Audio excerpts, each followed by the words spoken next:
आज इस वीडियो में हम बात करने वाले हैं हॉट वर्क एक्टिविटी के बारे में। साथ ही हम देखने वाले हैं कि हॉट वर्क एक्टिविटी के वक्त आपको कौन से हजार्ड का सामना करना पड़ता है और उसके लिए आपको कौन से प्रिकॉशन लेने चाहिए। तो चलिए शुरू करते हैं। तो सबसे पहले समझते हैं कि ये हॉट वर्क होता क्या है। हॉट वर्क यानी कि ऐसा काम कि जहां पर जो है कि नेक फ्लेम जो है वो प्रोड्यूस होती है या फिर उसका इस्तेमाल किया जाता है, जैसे कि प्रोपेन हो, ब्यूटेन हो, तो उसे हॉट वर्क कहते हैं। या फिर हम उसे ये भी कह सकते हैं कि जहां पर सोर्स ऑफ इग्निशन का इस्तेमाल किया जाता है उसे हॉट वर्क कहते हैं। जैसे कि वेल्डिंग ऑपरेशन हो या फिर ग्राइंडिंग ऑपरेशन हो, इसका अगर इस्तेमाल करते हैं तो वहां पर सोर्स ऑफ इग्निशन का इस्तेमाल होता है, तो उसे हम हॉट वर्क कहते हैं। और इस हॉट वर्क एक्टिविटी के लिए आपको पीटीडब्ल्यू लेने की जरूरत होती है। पीटीडब्ल्यू यानी कि परमिट टू वर्क।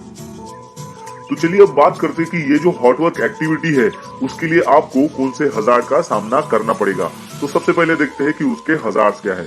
तो सबसे पहला हजार्ड है फायर एंड एक्सप्लोजन, यानी कि मान लो कि आप वेल्डिंग और ग्राइंडिंग कर रहे हो तो उस दौरान फायर और एक्सप्लोजन होने के चांसेस बढ़ जाते हैं। सेकंड है स्पार्क, यानी कि ग्राइंडिंग के दौरान जो स्पार्क निकलता है तो वो भी एक हजार्ड है। फिर उसके बाद है इलेक्ट्रिकेशन, यानी कि जब आप वेल्डिंग का सप्लाई लेते हो तो वो पावर सप्लाई होता है या फिर ग्राइंडिंग का भी पावर सप्लाई होता है।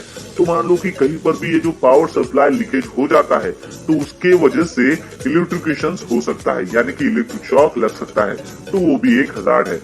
उसके बाद है टॉक्सिक फ्यूम्स, यानी कि देखिए कि जब भी आप वेल्डिंग कर रहे हो तो वेल्डिंग करने के वक्त जो भी फ्यूम्स निकलते हैं तो वो फ्यूम्स जो है वो घातक होते हैं, तो वो भी एक हजार्ड है। फिर उसके बाद है बर्न्स, यानी कि जलना। मान लो कि आपने कोई ग्राइंडिंग कर रहा है या फिर वेल्डिंग किया और वो जो सरफेस है वो हॉट सरफेस बन जाता है। अगर मान लो कि सडनली किसी ने उस सरफेस के ऊपर हाथ रख दिया तो वो क्या होगा कि उसका हाथ जल जाएगा, तो वो भी एक हजार्ड है। उसके बाद है इंफ्रारेड रेज, यानी कि जब भी आप वेल्डिंग कर रहे हो और कोई पर्सन उसको ओपन आई से दिखता है तो वो जो इंफ्रारेड रेज है वो आपके आंखों पर इंपैक्ट होने की संभावना बढ़ जाती है, तो वो भी एक हजार्ड है।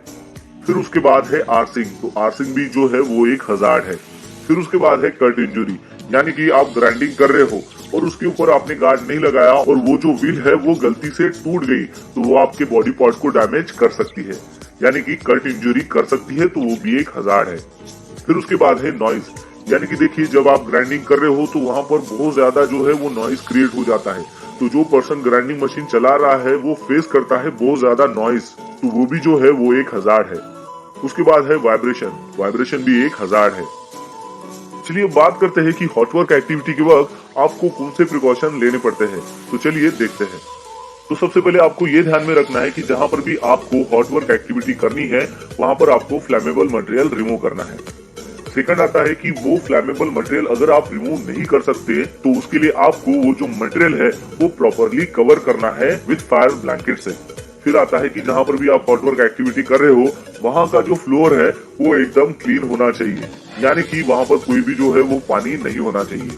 फिर आपको ध्यान में रखना है कि जो भी पर्सन हॉट वर्क का काम कर रहा है तो उसके पास उसके रिलेवेंट जो पीपीज है वो होनी चाहिए, जैसे कि फुल लेंथ लेदर ग्लोव्स हो, उसका एप्रॉन हो, वेल्डिंग हेलमेट हो, लेदर लेग गार्ड हो, हैंड स्लीव्स हो या फिर फिल्टर मास्क हो।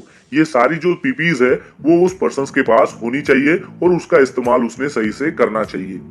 उसके बाद है कि जो हॉट वर्क आप एक्टिविटी करते हो जैसे कि वेल्डिंग हो या फिर ग्राइंडिंग हो तो उसका जो पावर सप्लाई जहां से लिया हुआ है वहां पर 30 मिली एम्पियर की जो ईएलसीबी है वो इंस्टॉल होनी चाहिए और साथ ही में उसका अर्थिंग जो है वो वहां पर प्रोवाइड कराना है।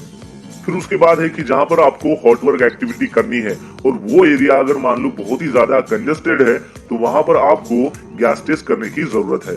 फिर उसके बाद है कि जहां पर आप हॉट वर्क एक्टिविटी करते हो जैसे कि वेल्डिंग एक्टिविटी करते हो तो वो जो वेल्डर है उसके पास वेल्डिंग हेलमेट तो होना ही चाहिए, लेकिन साथ ही में उसका जो हेल्पर है उसके पास भी एक वेल्डिंग शील्ड होनी चाहिए या फिर फेस शील्ड होनी चाहिए।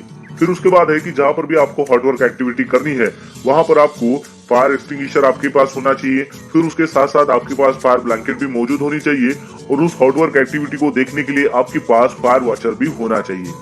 फिर उसके बाद है कि जो भी स्पार्क प्रोड्यूस होता है उस हॉट वर्क एक्टिविटी से तो उसको आपको 100% जो है वो कंटेमिनेट करना है, यानी कि वो जो स्पार्क है वो आउटसाइड यानी कि बाहर नहीं निकलना चाहिए। तो उसके लिए आपको जो वेल्डिंग बूथ है वो बनाने हैं और वेल्डिंग बूथ के अंदर ही आपको वेल्डिंग करना है।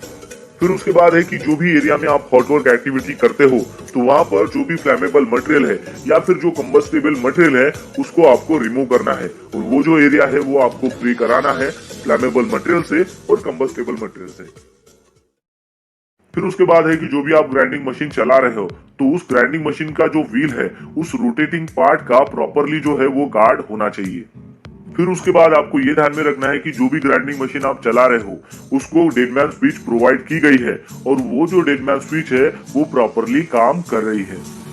फिर उसके बाद आपको ध्यान में रखना है कि जो भी ग्राइंडिंग मशीन के लिए आप व्हील का इस्तेमाल करते हो यानी कि जो भी ग्राइंडिंग व्हील है उसका जो आरपीएम है वो जो ग्राइंडिंग मशीन है उसके आरपीएम से ज्यादा होनी चाहिए, ये आपको इंश्योर करना है। फिर आपको ध्यान में रखना है कि जो भी पर्सन ग्राइंडिंग का काम कर रहा है वहां पर अगर ज्यादा नॉइस क्रिएट हो रहा है तो उस वक्त उसने नॉइस प्रोटेक्शन पहनना बहुत ही जरूरी है, यानी कि उसने ईयर प्लग का इस्तेमाल करना बहुत ही जरूरी है। उसके बाद है कि जो भी पर्सन वेल्डिंग का काम करता है या फिर ग्राइंडिंग का काम करता है तो उसने डबल आई प्रोटेक्शन लगाना बहुत ही जरूरी है। डबल आई प्रोटेक्शन यानी कि उसने जो सेफ्टी गॉगल पहना है उसके ऊपर उसने वेल्डिंग के लिए वेल्डिंग हेलमेट पहनना है और ग्राइंडिंग के वक्त फेस शील्ड पहननी है। तो दोस्तों आशा करता हूँ कि आपको इस वीडियो के माध्यम से पता चल गया होगा कि हॉट वर्क क्या है, उसके हजार्ड्स क्या है और उसके प्रिकॉशंस क्या है।